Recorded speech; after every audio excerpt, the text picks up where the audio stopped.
देखो example number 1, prove that in the two concentric circles of the chord of the larger circle which touches the smaller circle is bisected by the point of contact। तो अच्छा question है, ध्यान समझना, easy भी है। जैसे एक सर्कल है, इसका नाम है C1, एक दूसरा सर्कल है, इसका नाम है C2, दोनों का सेंटर सेम है। कॉन्सेंट्रिक सर्कल जानते हैं ना आप लोग, कॉन्सेंट्रिक सर्कल इसका सेंटर क्या होता है, सेम होता है।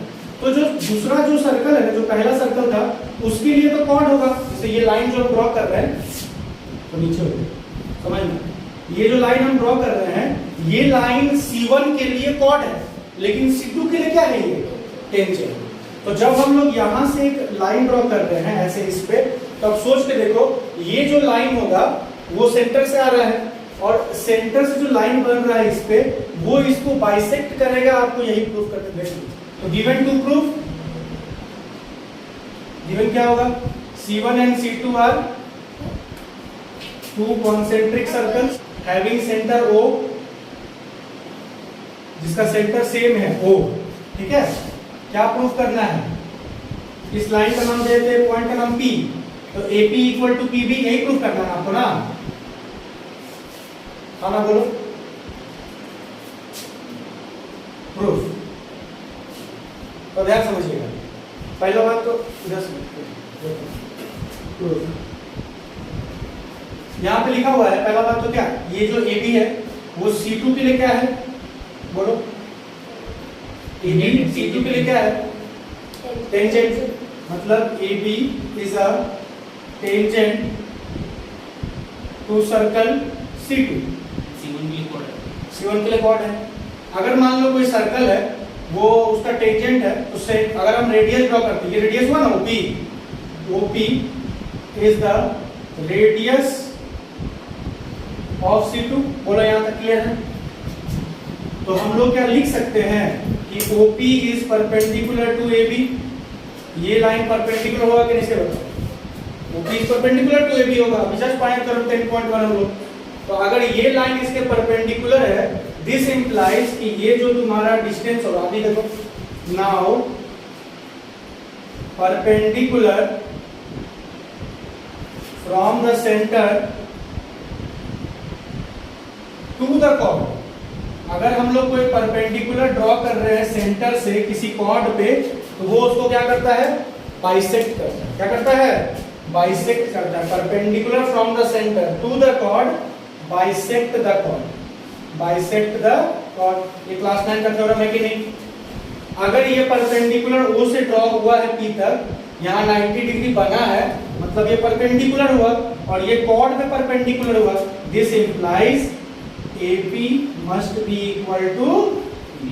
एग्जाम्पल नंबर 2 ध्यान दो, कह रहा है the two tangents TP and TQ are drawn to the circle with center O from an external point T। Prove that PTQ is equal to 2 times of angle OPQ। देखो देखो,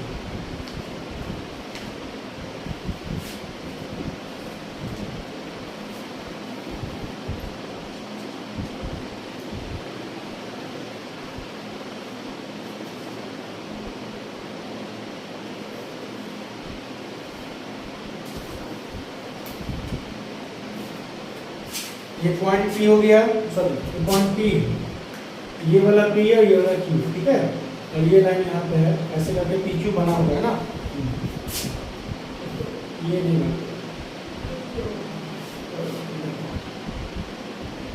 यहाँ पे PQ बना हुआ है, T दिया हुआ, देखो ध्यान से। हम लोग को पता है, हम लोग को प्रूफ करना है क्या है, गिवन में लिख देता है, देखो ध्यान से। Given a circle with centre O having a circle with center O having PT and TQ as tangents, ये दोनों tangents हो गया। प्रूफ क्या करना है, angle PTQ must be equal to 2 times of angle OPQ। यही प्रूफ करना है ना। OPQ यहाँ पे है, PTQ यहाँ पे है, ठीक है। आगे आ जाओ, प्रूफ करते हैं। पहला बात, दोनों टेंजेंट जो होगा आपस में इक्वल होगा। अभी भी थ्योरम 10.2 देखे थे, जिसमें हम लोग जानते थे कि अगर हम लोग कोई दो टेंजेंट ड्रॉ करते हैं किसी एक्सटर्नल पॉइंट से तो दोनों आपस में क्या होता है, इक्वल। मतलब TP और TQ आपस में क्या हो जाएगा, इक्वल। तो अगर जो ट्रायंगल वहां बना हुआ दिख रहा है आपको TPQ नाम का, TP और TQ इक्वल हो गया, क्या लिख देंगे, as tangents drawn from external point are equal. External point are equal. जैसे ही इक्वल हो जाता है तो हम लोग, एक बात और है, किसी ट्रायंगल में अगर कोई दो साइड्स इक्वल है तो उसके अपोजिट जो एंगल्स होगा, ये वाला एंगल इसके इक्वल होगा या नहीं होगा, बताओ। Angles opposite to equal sides. जब किसी ट्रायंगल में दो साइड्स इक्वल हो गया तो उसका अपोजिट, जैसे ये दोनों आपस में इक्वल था ना, तो ये इसका अपोजिट में ये है और इसका अपोजिट में ये वाला एंगल है। That means this implies angle TPQ must be equal to angle TQP. Angles opposite to equal sides. बोलो सही है ना। किसी ट्रायंगल में तीनों एंगल का सम कितना होता है, 180। मतलब उसको देखो ध्यान से।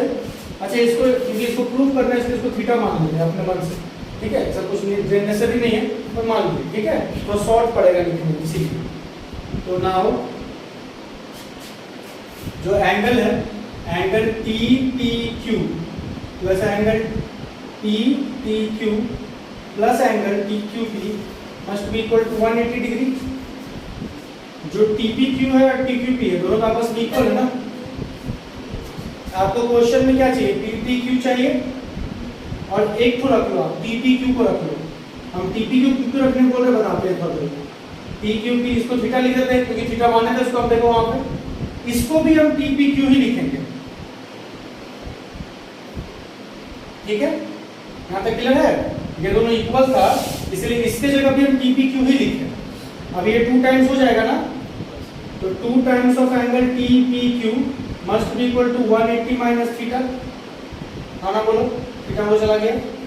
Now TPQ must be equal to 90 minus theta by 2, यही आएगा।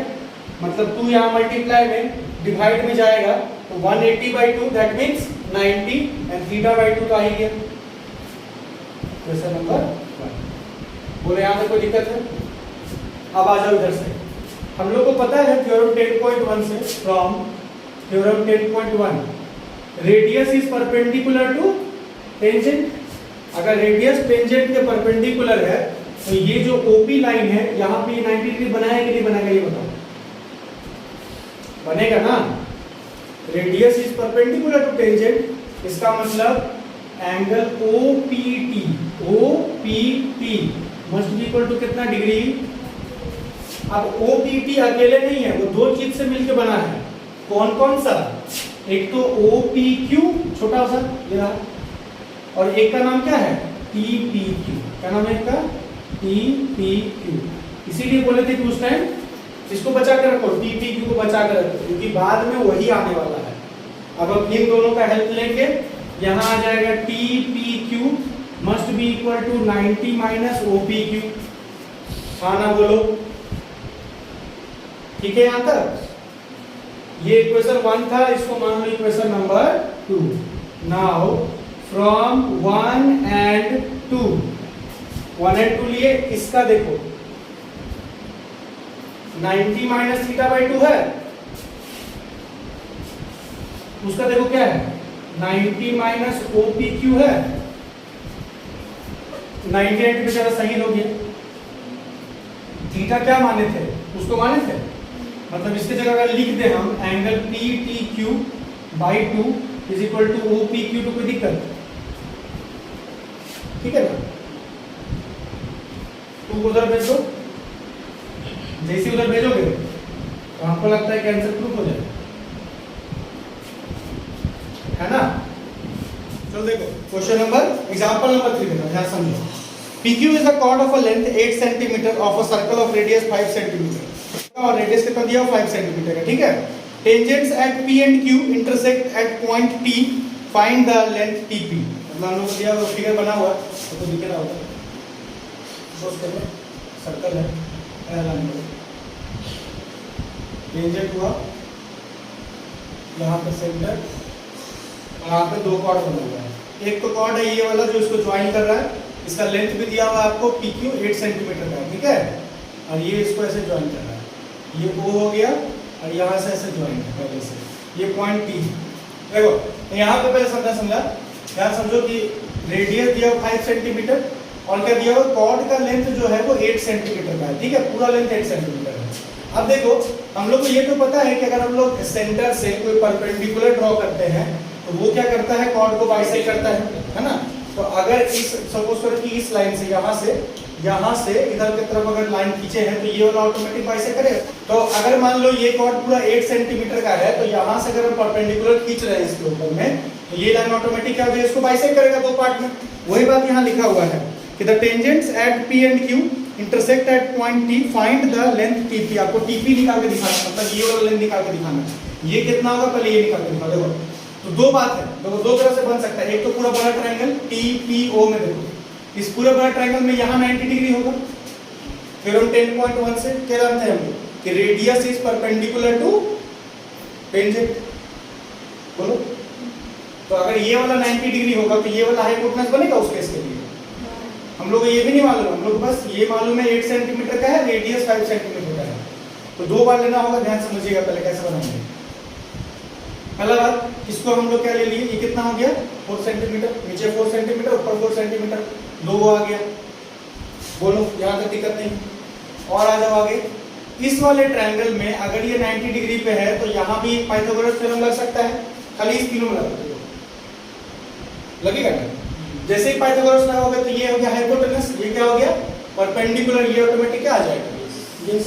तो अगर ये वाला वैल्यू आ जाएगा तो देखो मेरा मतलब यही है कि अगर हम लोग इस पूरे ट्रायंगल में जो TOP ट्रायंगल है, इस पूरे ट्रायंगल में पाइथागोरस लगाएं और जो TP लेंथ है वो निकल जाएगा मेरा आराम से।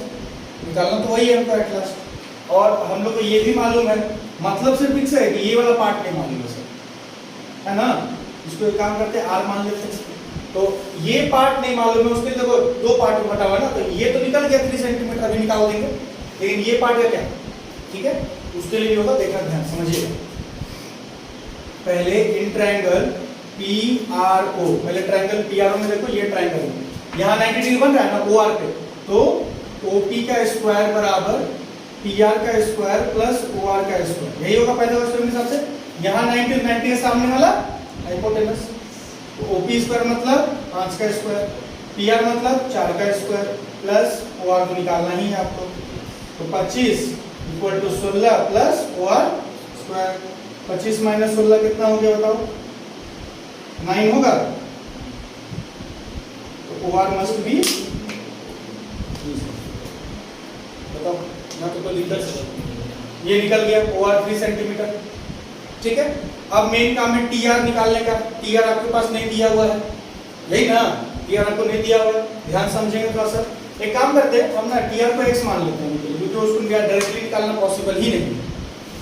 या तो आप देखो ये जो ट्रायंगल बन रहा है PTR, देख रहे PTR जो है, आपको TP भी नहीं मालूम है जो आपको निकालना है, आपको ये भी नहीं मालूम है, केवल आपको ये 4 सेंटीमीटर मालूम है, तो डायरेक्टली तो बनाना पॉसिबल नहीं। कैसे बनाया जाएगा इसको, पहले क्या करेंगे हम लोग, दो ट्रायंगल लेंगे। पहला triangle in triangle PTR, triangle दिख रहा है, ठीक है। इसमें यहाँ 90 तो ये भी कितना, अगर 90 के सामने हो तो TP हाइपोटेनस हुआ ना इसके हिसाब से, इस ट्रायंगल के हिसाब से कौन हाइपोटेनस होगा, देख रहे हो ना, TPR के हिसाब से बोल रहे हैं, TP हाइपोटेनस होगा। तो TP का स्क्वायर बराबर परपेंडिकुलर PR का स्क्वायर प्लस ये क्या हो जाएगा PR का स्क्वायर, हो गया ये पहला वाला, ठीक है। इसमें क्या आ जाएगा बताओ, इसमें है TP को तो कुछ कर नहीं सकते हो, मालूम ही नहीं है, वैसे रखने दो TP स्क्वायर। PR के जगह क्या लिख सकते हो आप, 4 का स्क्वायर मतलब आ जाएगा 16, और TR की जगह क्या लिख सकते हो बताओ, पूरे यहाँ तक कोई दिक्कत। देखो आगे देखो, इन ट्रायंगल PPO, अब पूरा बड़ा ट्रायंगल लगाने जा रहे हैं ना इस पूरे बड़े ट्रायंगल में, तो उसमें ये वाला एंगल 90 होगा, मतलब angle TPO is equal to 90 degree और 90 के सामने वाला क्या होता है, हाइपोटेनस। अगर 90 के सामने वाला हाइपोटेनस को ध्यान से रख दो, ये यहां से यहां तक पूरा हाइपोटेनस होगा, मतलब वहां पे OT स्क्वायर इक्वल टू ये परपेंडिकुलर, ये बेस कुछ भी ले लो, तो ये परपेंडिकुलर मतलब OP का स्क्वायर प्लस और बेस क्या हो जाएगा TP, यही ना होगा। देखो यहाँ 90 है, 90 के सामने वाला OT हो गया, ये हाइपोटेनस का स्क्वायर हो गया OT, ये परपेंडिकुलर हो गया और ये क्या हो गया बताओ, तो दिक्कत यहाँ पे। अब OT में दो चीज है, एक तो तुम्हारा x जो TR है और एक तुम्हारा क्या है, तो x प्लस 3 का होल स्क्वायर लिखने में तो कोई दिक्कत है इसको, OT वही होगा x प्लस 3, पूरा करेंगे तो OP कितना है 5 और TP नहीं मालूम, ठीक है, हमको TP का ही वैल्यू निकालना है क्योंकि यहाँ भी TP का ही वैल्यू था ना, इसको इधर ले आओ, x स्क्वायर प्लस 9 प्लस आ गया तुम्हारा कितना 6x, a square plus b square plus 2a भी लगाया है, इसमें तो कोई दिक्कत नहीं है, इसको इधर ले आओ -25 इक्वल टू TP, ठीक है, दोनों ही TP स्क्वायर का वैल्यू है, तो फ्रॉम 1 and 2 इक्वेट कर सकते हो ना आप लोग, 16 plus x square equal to x square plus 6x minus 25 में से 9 जाए कितना बचेगा 16, ठीक, क्लियर है यहाँ तक बताओ। एक्स स्क्वायर क्या हुआ आपस में कट गया, 6x उधर रख दो, इसको इधर ले आओ, माइनस था ना इधर क्या हो जाएगा प्लस, तो 16 प्लस 16 कितना हो गया 32 इक्वल टू 6x, समझे, आगे बढ़ो, x इक्वल टू क्या आ जाएगा 32/6, 2 से 3 बार में 2 से 16 बार में, ये x का वैल्यू आया है अभी तक, हम लोग एक्चुअल में क्या निकालना था TP, पहले यहाँ तो बता दो क्या बताते, देखो तो हम लोग को TP स्क्वायर निकालना होगा, TP square equal to 16 plus x square होगा ना, x का वैल्यू दिया हुआ 16/3 निकालें, तो TP square equal to 16 plus 16/3 का होल स्क्वायर, ठीक है, तो TP स्क्वायर इक्वल टू कितना आ गया 16 प्लस 16 का स्क्वायर बताओ कितना होता है, इसको याद है 256, कितना होगा 256/9, ठीक है, एलसीएम ले लो, TP square equal to 9 LCM आ जाएगा, 16 9 से कितना होगा बताओ 144 है, 144 प्लस 256 ऐड करो कितना आएगा, ये 10 400 आएगा, ठीक है, स्क्वायर को उधर ले जाओ, TP is equal to square क्या बनता है पता है ना, तो 400/9, 400 किसका स्क्वायर होता है 20, और इसका तो TP कितना आ गया 20/3, इतना यूनिट्स आ गया, इतना सेंटीमीटर आ गया, मीटर सेंटीमीटर, इतना सेंटीमीटर आ गया आपका, तो ये आपका क्या हो गया आंसर, तो इसको भी साइड में